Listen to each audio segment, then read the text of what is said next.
કરીએ તો સોના ચાંદીના ભાવમાં આસમાને પહોંચી ગયા છે। ત્યારે સોનાનો ભાવ 1,41,500 પહોંચી ચૂક્યો છે, ત્યારે કિલો ચાંદીનો ભાવ 2,35,000 પર પહોંચી ગયો છે।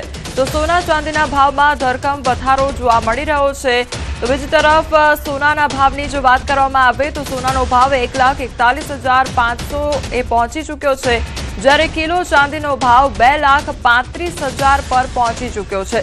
તો સોના ચાંદીના ભાવમાં ધરખમ વધારો જોવા મળી રહ્યો છે। એક તરફ લગ્નગાળાની જે સિઝન ચાલી રહી છે, ત્યારબાદ હવે સોના ચાંદીના ભાવમાં વધારો થયો છે, ત્યારે ગ્રાહકો પણ જે સોનું ચાંદી ખરીદવા માટે આવતા હોય છે તેમનામાં પણ હવે સવાલ ઉદ્ભવી રહ્યો છે કે આટલી મોંઘવારીમાં કયા પ્રકારે ખરીદી કરવી, કારણ કે સતત સોના ચાંદીના ભાવમાં ધરખમ વધારો નોંધાઈ રહ્યો છે। અને આજનો જો ભાવ જોવામાં આવે તો સોનાનો ભાવ 1,41,500 પહોંચી ચૂક્યો છે।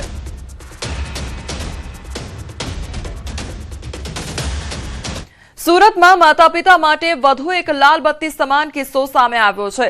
ચણતર પ્લાસ્ટરમાં કામ કરતી વખતે મિની બોઇલર પડતા બાળકનું મોત નીપજ્યું હોવાનો મામલો સામે આવ્યો છે। તો કીમના સિયાલદા વિસ્તારની આ ઘટના સામે આવી છે। 14 મહિનાના વિશાલ સુનિલ સિંગાડિયાનું મોત નીપજ્યું છે। બાળક રમી રહ્યું હતું તે સમયે મિની બોઇલર ટેન્ક સેટ કરવા જતા બાળક પર પડ્યું અને બાળક ઇજાગ્રસ્ત થતા હોસ્પિટલમાં ખસેડવામાં આવ્યું હતું। સારવાર દરમિયાન આજે બાળક છે કરુણ તેનું મોત નીપજ્યું અને કીમ પોલીસે ઘટનાસ્થળે પહોંચીને વધુ તપાસ હાથ ધરી છે।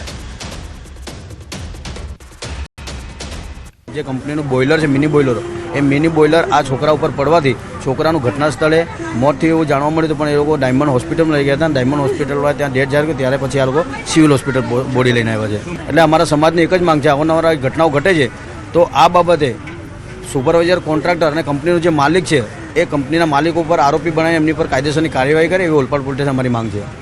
રમતો તો રેતીમાં ગયો, અહીંયા નહીં પાડ દેતો टाकी पर,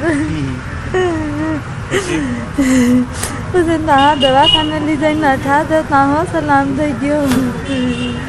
वहीं पे काम कर रहे थे, वहीं पे मिनी बोलर गिर गया ऊपर, वहीं से दवाखाने लेके आए, वहीं दवाखाने में डेड हो गया।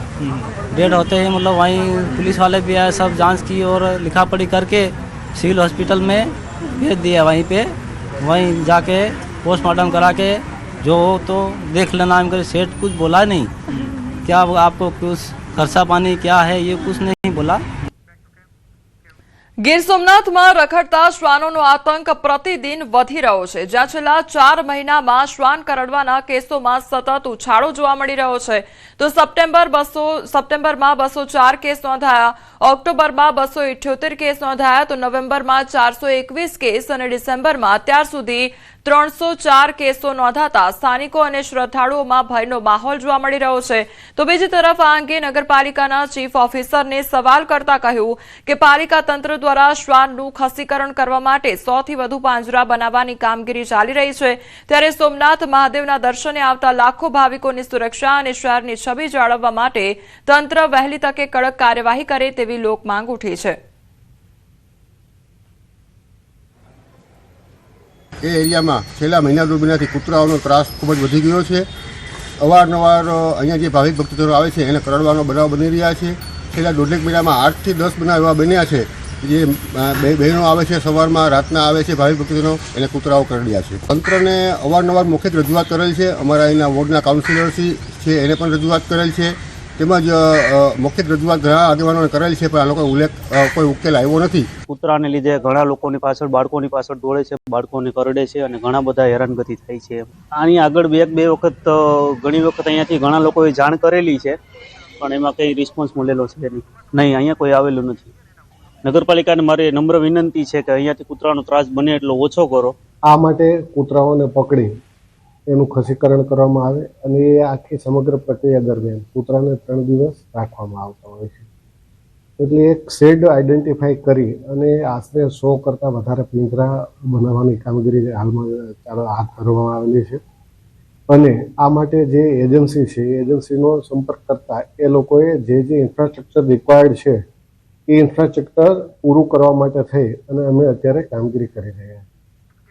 તો રખડતા શ્વાનોનો આતંક જોવા મળી રહ્યો છે. એક તરફ ગીર સોમનાથના એ દ્રશ્યો સામે આવ્યા છે કે જ્યાં શ્વાનોનો આતંક જોવા મળી રહ્યો છે, જેના કારણે જે સ્થાનિકો અને શ્રદ્ધાળુઓ છે તે હેરાન પરેશાન થઈ રહ્યા છે. બીજી તરફ જૂનાગઢના એ દ્રશ્યો કે જ્યાં શ્વાન દ્વારા બાળકી પર હુમલો કરી દેવામાં આવે છે. બાળકી રસ્તા પરથી પસાર થઈ રહી હતી અને અચાનક શ્વાન આવી ચડતા તેના પર હુમલો કરી દેવામાં આવે છે. તો બીજી તરફ જે આસપાસના સ્થાનિકો હતા તે દોડી આવે છે અને જે બાળકી છે તેને બચાવી લેવામાં આવે છે. પરંતુ આ દ્રશ્યો પરથી સવાલ એ થઈ રહ્યો છે કે આનું નિરાકરણ શું, અને જે રખડતા શ્વાનોનો આતંક વધતો જઈ રહ્યો છે તેનાથી છુટકારો સ્થાનિકોને ક્યારે મળશે તે સવાલ ઉદ્ભવી રહ્યો છે.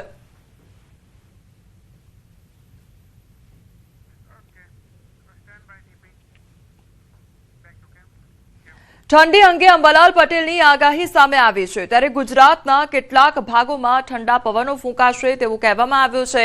આજથી રાજ્યના ભાગોમાં ઠંડા પવનો ફૂંકાશે, ત્યારે ઉત્તરાયણ સુધી પવનની ગતિ સારી રહેશે અને 11 જાન્યુઆરી બાદ ઠંડા પવનો ફૂંકાશે.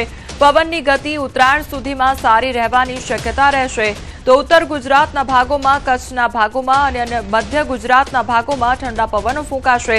કચ્છના ભાગમાં પવનની ગતિ 10 થી 15 કિલોમીટર અને આંચકાના પવનની ગતિ 20 થી 25 કિલોમીટર રહેવાની શક્યતા છે. પવનની ગતિ જાન્યુઆરીની શરૂઆત સુધી રહેવાની શક્યતા રહેશે. તો 28 અને 29 તારીખે હવામાન પલટાશે તેવું પણ અંબાલાલ પટેલ દ્વારા કહેવામાં આવ્યું છે. પવનની ગતિ અંગે જોવા જઈએ તો આજથી જ પવનની ગતિ થોડીક વધશે. લગભગ ગુજરાતના કેટલાક ભાગમાં પવનની ગતિ 10 થી 12 કે 15 કિલોમીટર સુધીની સામાન્ય રહેવાની શક્યતા રહે છે. સવારના લગભગ ક્યારેક ઘટશે, પરંતુ આંચકાના પવનની ગતિ જોવા જઈએ તો કચ્છના ભાગોમાં આંચકાની પવનની ગતિ લગભગ 20 થી 25 કિલોમીટરની ઝડપની થઈ શકે અને ઉત્તર ગુજરાતના ભાગોમાં પણ લગભગ 15 થી 20 કિલોમીટર ક્યાંક વધી શકે. ત્યારબાદ લગભગ મધ્ય ગુજરાતના ભાગોમાં પવનની ગતિ સામાન્ય પવનની ગતિ 10 કિલોમીટરની આસપાસ અને આંચકાના પવનની ગતિ 15 કિલોમીટર 20 કિલોમીટર કે ક્યાંક તેનાથી વધારે થઈ શકે. આ પવનની ગતિના કારણે ધૂળની ડમરીઓ ઉઠશે અને આ પવનની ગતિથી બાગાયતી પાકમાં જે કેટલીક મજબૂત કલમોના છોડ ન હોય અને કેટલીક કલમો બેન્ડ થઈ જવાની શક્યતા રહેતા જે બાગાયતી પાકની કલમ ઉપર તેની અસર થવાની શક્યતા રહે છે.